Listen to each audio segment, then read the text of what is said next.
Eventually, the New York Mets and ace Jacob deGrom should come to terms on some type of agreement for a contract extension.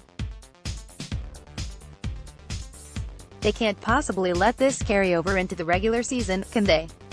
In case you decided to give up sports for Lent and you're back already after breaking your promise, in only the first week at spring training, deGrom made headlines by saying he may put an innings limit on himself if the team doesn't sign him to an extension by opening day. The strict deadline doesn't end the possibility of a long-term deal, but it does sour things between the two. deGrom did earn a huge raise this offseason with a nearly $10 million increase to his paycheck for 2019. He'll take home $17 million this year after avoiding arbitration. His kids won't go hungry for the rest of their lives like Latrell Sprewell's poor children. There's no reason anyone should feel bad for deGrom. More from Rising Apple. Nevertheless, the business of baseball involves billionaires paying millionaires. deGrom wants what we all want, job security. An extension would ensure he'd get this. Coincidentally enough, the same week when deGrom speaks out about his own contract details, others around the league are signing extensions of their own. Nola and Luis Severino both signed extensions with their respective teams. The Minnesota Twins locked up position players Max Kepler and Jorge Polanco as well. Meanwhile, after avoiding arbitration with all eligible players this winter, the Mets have failed to accomplish what current general manager Brodie Van Wagenen demanded last summer.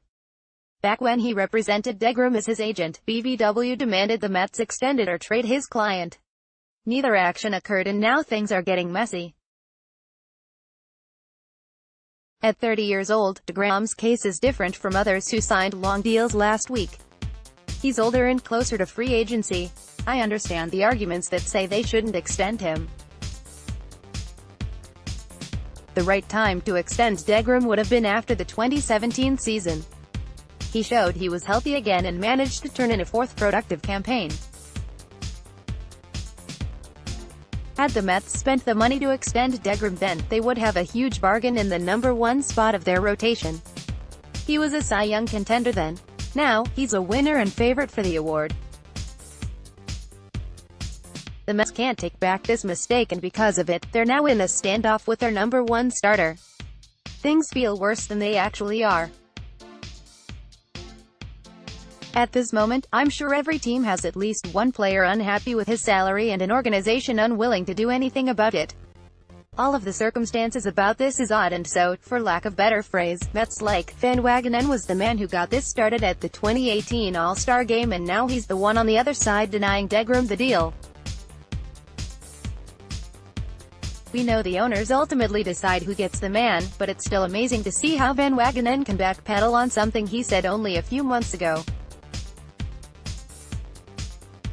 Next, 6 Mets fighting for a roster spot this spring want your voice heard? Join the Rising Apple team.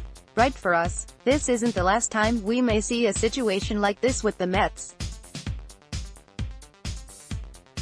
Noah Syndergaard, Michael Conforto, and Brandon Nimmo are 3 guys to watch for in the near future to undergo a similar process. Until any of them are locked up beyond their arbitration-eligible seasons, we have to anticipate a circus to ensue.